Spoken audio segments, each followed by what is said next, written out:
Olá, meus irmãos, a paz do Senhor Jesus Cristo. Obrigado por entrar aqui no vídeo. Para você que não me conhece, eu me chamo Rafael Viana, eu sou pastor e eu quero compartilhar com você uma revelação que Deus me deu algum tempo atrás. Bom, já postei no canal sobre um vídeo onde eu falo que Deus me deu uma visão sobre o arrebatamento da igreja e hoje eu quero tratar ainda deste assunto. Deus me deu uma outra revelação, a qual eu tinha esquecido por muito tempo. Eu divulguei também isso que Deus havia falado comigo, mas eu não me recordei, eu não me lembrei de falar no vídeo anterior. Então eu estou falando aqui e eu queria também esclarecer algumas coisas para você que está pesquisando sobre o arrebatamento, sobre a obra de Cristo, sobre a volta do Senhor Jesus. Então a gente vai tratar sobre esses assuntos nesse vídeo. Bom, se você é cristão, se você já leu o Evangelho e participou de estudos bíblicos, você deve saber que um dos pilares da nossa fé é que nós estamos esperando, aguardando a volta de Jesus.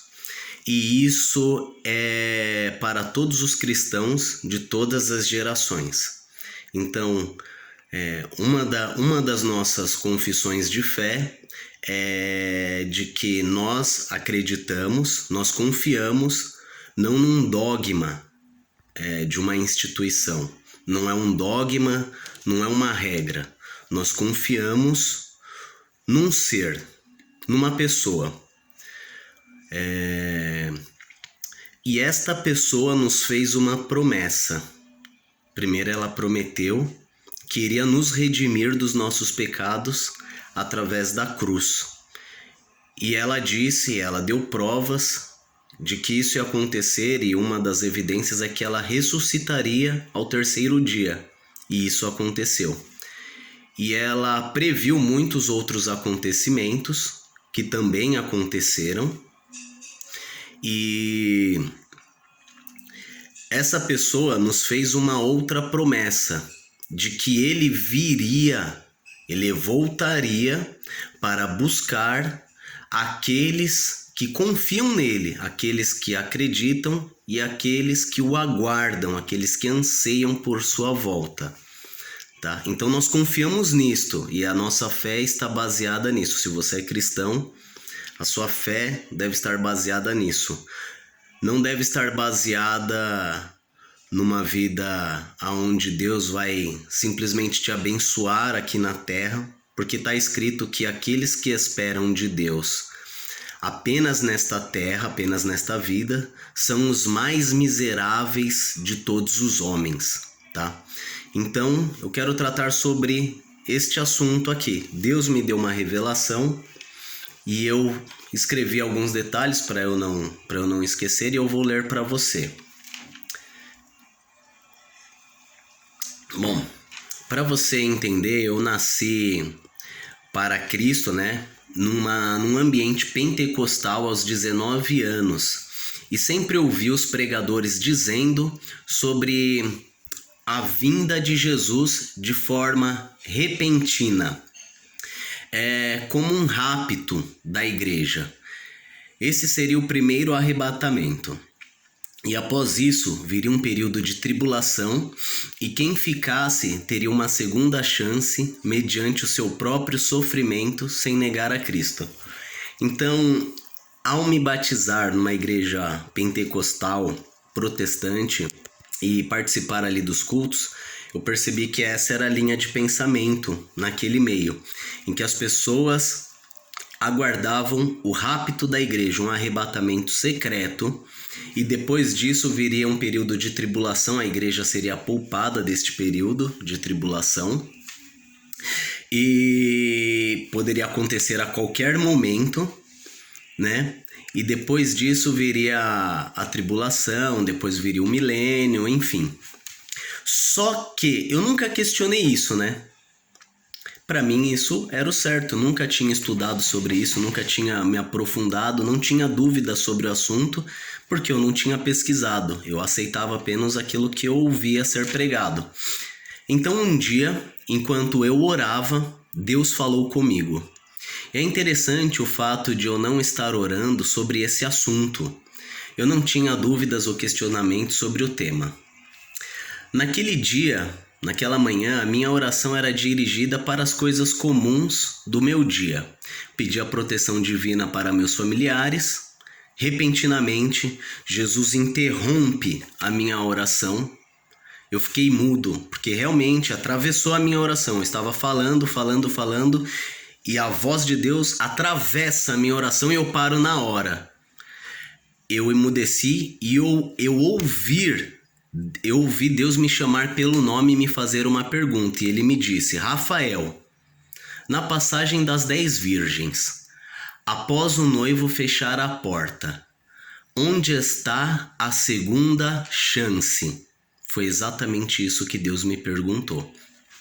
E eu não sei, porque assim, talvez você seja de uma comunidade cristã, ou talvez você não seja, não pertença a nenhuma comunidade, você possa se questionar como Deus fala com as pessoas, né?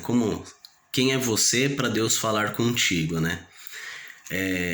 Eu confesso para você que quando eu me converti, eu comecei a ler a Escritura, eu comecei a ler a Bíblia, eu lia o livro de Atos, eu li o Evangelho, eu li as cartas e eu tinha sede por uma coisa ao buscar a Deus. Eu disse: Deus, se isso é verdade, se o Senhor existe, se isso é verdade, eu quero sinais em mim.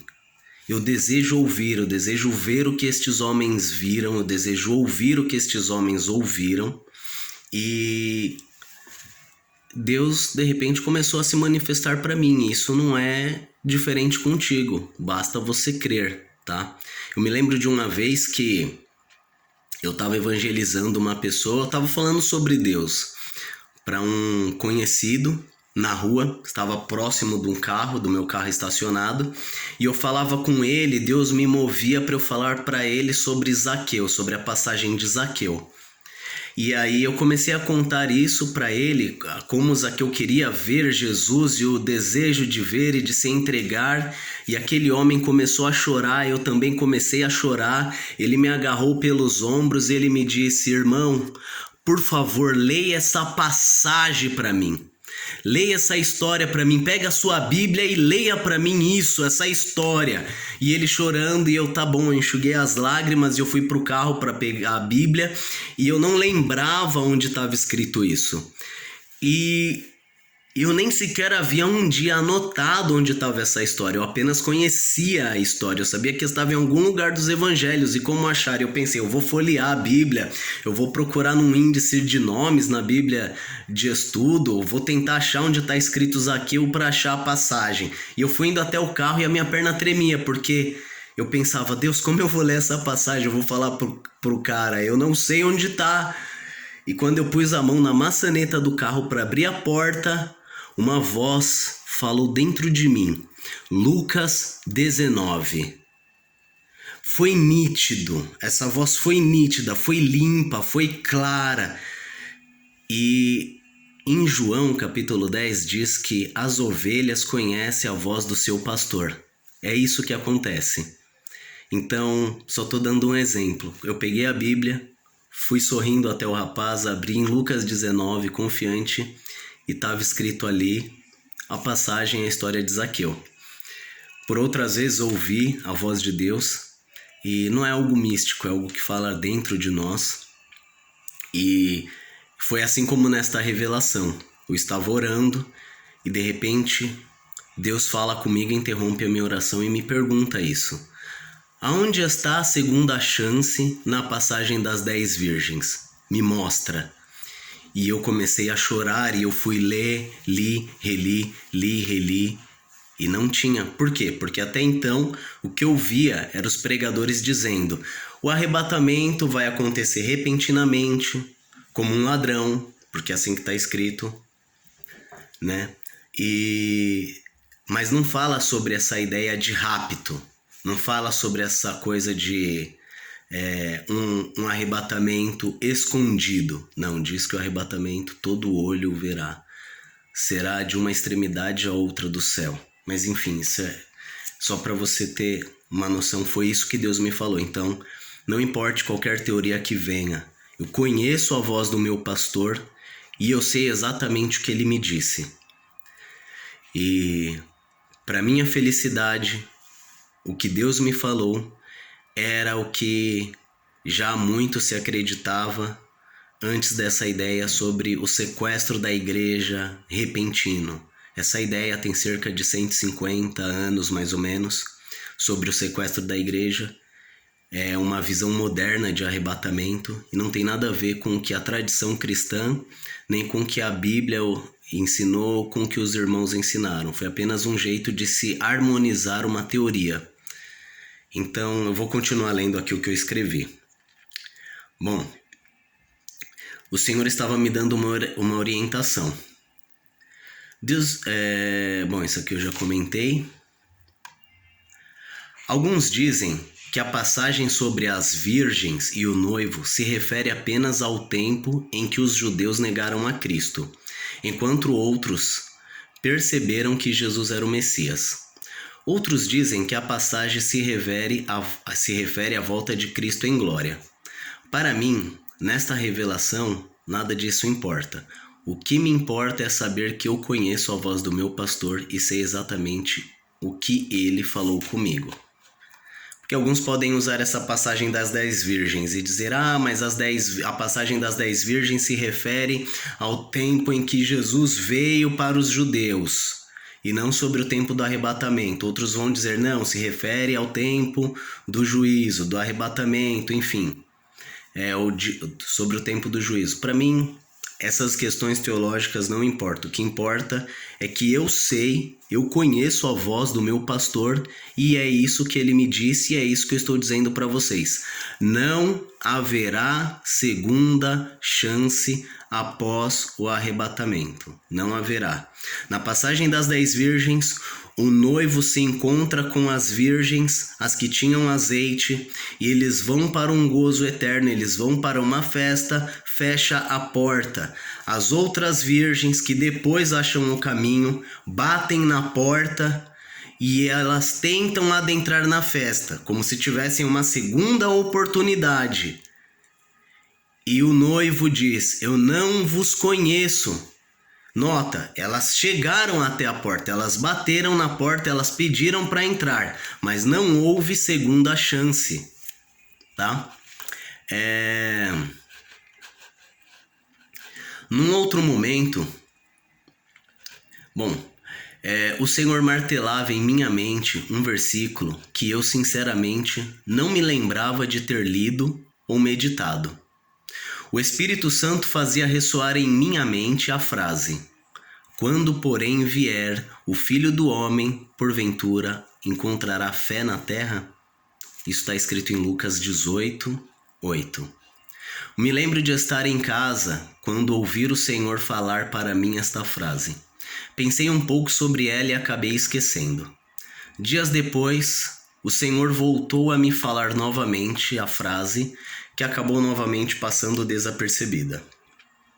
Na terceira vez anotei, pesquisei numa Bíblia, tentando encontrar o versículo, orei a respeito, então comecei a entender o que Deus estava me dizendo. Abri os meus olhos para essa questão. Uma das coisas que mais me preocupa neste tema sobre a volta de Cristo é saber que existem pessoas que estão parando suas vidas porque pensam que o retorno será a qualquer momento do dia seguinte. Já outros, são dois extremos, né? Acham que isso nunca vai acontecer. Sentem-se enganados e decidiram abandonar a fé. Primeiro eu quero que você saiba que este não é um tema fácil, mas é um assunto de ordem secundária, ou seja, alguém acreditar que Cristo fará 2 arrebatamentos ou apenas um, se será antes da tribulação ou depois, isso não nos torna inimigos, tá? Rivais ou que alguém esteja ensinando uma heresia. Não tem nada a ver, porque isso não é um tema de ordem para a salvação, né?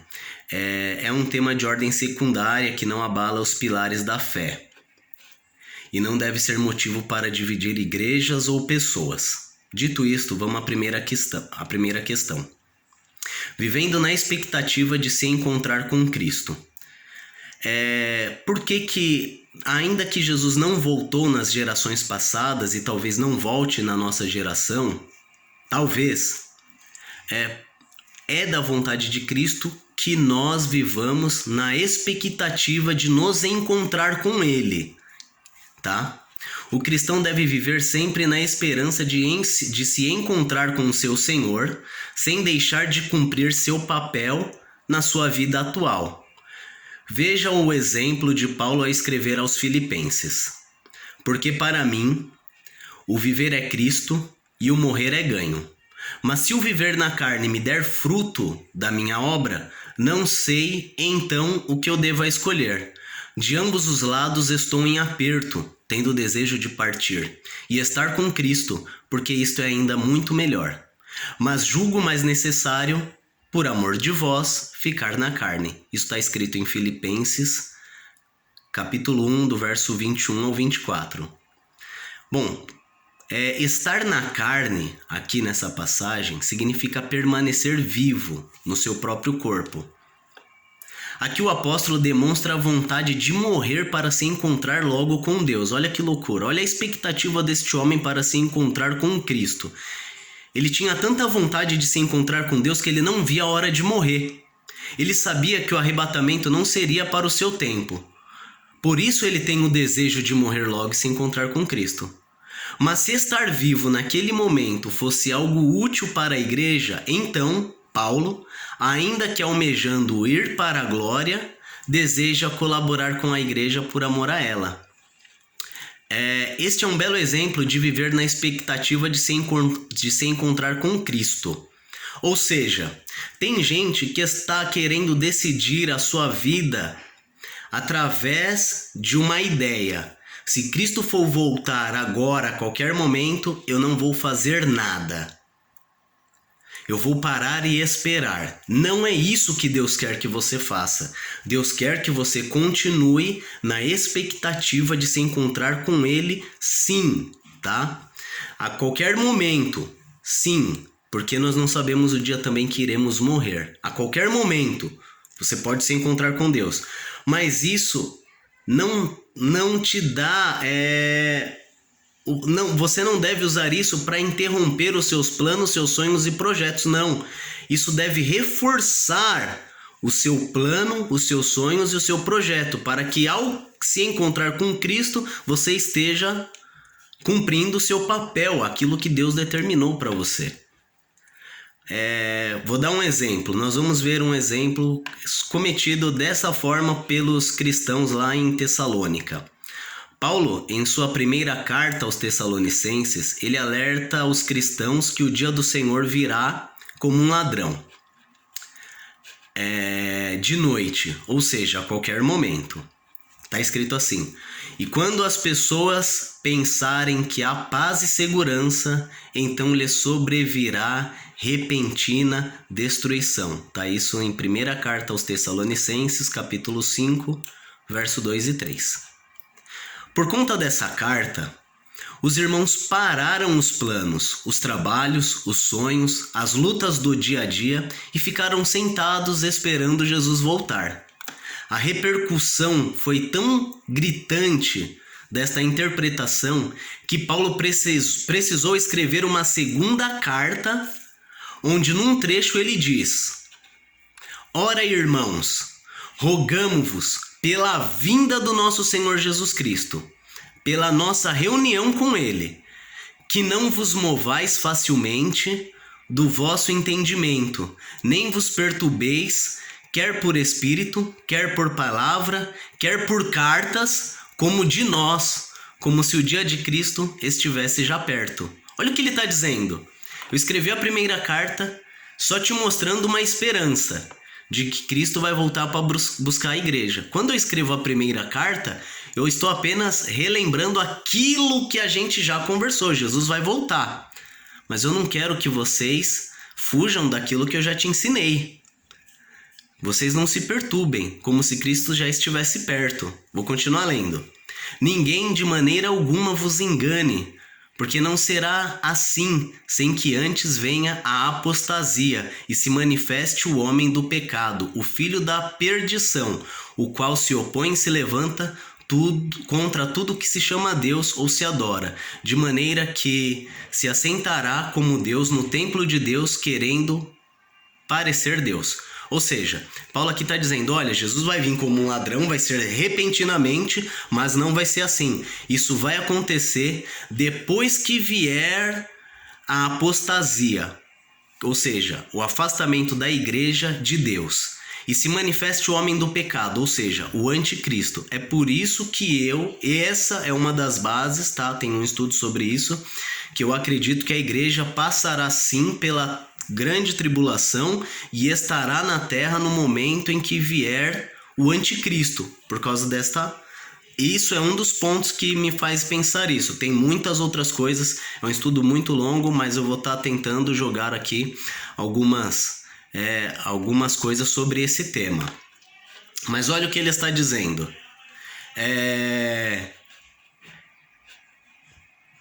Que era para você continuar vivendo, que era para os tessalonicenses continuar vivendo a vida deles, esperando Jesus, mas cumprindo o papel deles.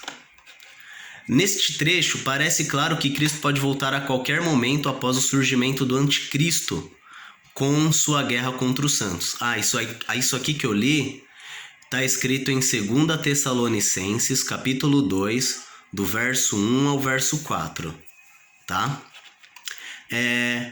Baseado em passagens como essa, assim como passagens que dizem que o anticristo fará guerra contra os cristãos e irá vencer por um pouco de tempo, minha posição é esta: que não haverá um arrebatamento escondido para livrar os crentes da grande tribulação, mas a igreja enfrentará uma guerra nos últimos tempos. Isso também é entendido em Apocalipse 13:7, tá? Tá escrito lá que foi permitido fazer guerra contra os santos. E eu entendo que este homem do pecado que virá antes do anticristo, como lemos na segunda carta aos Tessalonicenses, ele é o anticristo. Mas como eu disse, isso é um tema secundário e não implica uma divisão, tá? Agora meu conselho para você é o seguinte: não faça como os irmãos de Tessalônica, que por pensar que Cristo voltaria em breve deixaram de trabalhar, viver, fazer a obra do Senhor. Pelo contrário, o conselho de Jesus é exatamente o oposto. Em Mateus 24:46 em diante a gente pode ler que existia ali... Quer ver? Eu vou ler aqui para vocês o que eu escrevi. Neste trecho, Jesus diz que devemos estar servindo fielmente quando ele voltar. O servo infiel que pensa que Jesus demorará, este será surpreendido e será lançado fora. Existe uma infinidade de peculiaridades neste assunto, que são debates intermináveis, tá? Por exemplo, alguns acreditam que Jesus só poderá voltar se o evangelho for pregado a todas as pessoas. E há outros que acreditam que isso já aconteceu, tá? Na verdade, está escrito que o evangelho seria pregado a todas as nações. Eu acredito que o evangelho já chegou a todas as nações. Mas isso não diz que teria que ser pregado a todas as pessoas simultaneamente que existem agora. Se, por exemplo, se foi pregado o evangelho algum dia lá no Sudão e por algum motivo as pessoas do Sudão mataram os cristãos, rejeitaram e hoje é um país de muçulmanos, o evangelho já foi pregado lá. Deus visita a maldade dos pais nos filhos até a 3ª e a 4ª geração. Um exemplo. Bom, então existem várias peculiaridades para serem estudados, são temas complexos, a gente pode discutir se o arrebatamento é visível ou não, se já estamos no milênio ou não. Bom, sinceramente são temas complexos, a base para todas as teses, e enquanto nada disso se responde, existem vidas morrendo sem Cristo no mundo e existem muitos cristãos perdidos dentro da igreja. Pretendo concentrar meus esforços na observação do Evangelho conforme eu tiver tempo. Eu irei esclarecendo sobre estes assuntos. E agora eu vou responder os meus posicionamentos, tá? Sobre aquilo que eu creio baseado no que eu estudei até hoje na Escritura. não haverá um arrebatamento secreto. O arrebatamento acontecerá depois do anticristo e da perseguição contra a igreja.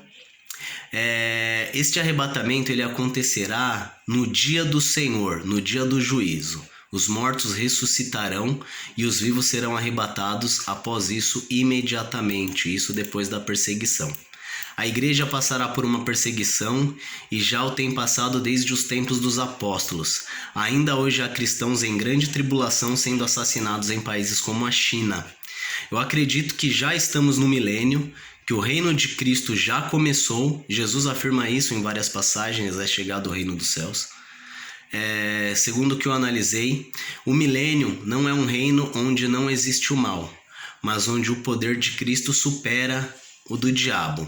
E eu vejo isso quando vejo pessoas sendo curadas milagrosamente, quando oramos e demônios são subjugados, expostos e expulsos, e quando eu vejo a ação do Espírito Santo nos corações e nas mentes dos pecadores. Bom, então eu acredito também que nós já estamos no milênio. Eu espero o retorno de Cristo, amém, que a paz seja sobre todos vocês.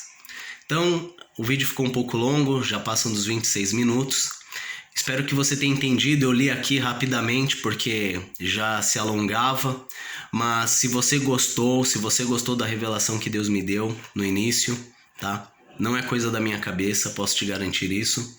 Espero que você compartilhe, deixe seu like, ajude o canal, tá bom? Que Deus te abençoe em nome de Jesus Cristo. Até a próxima.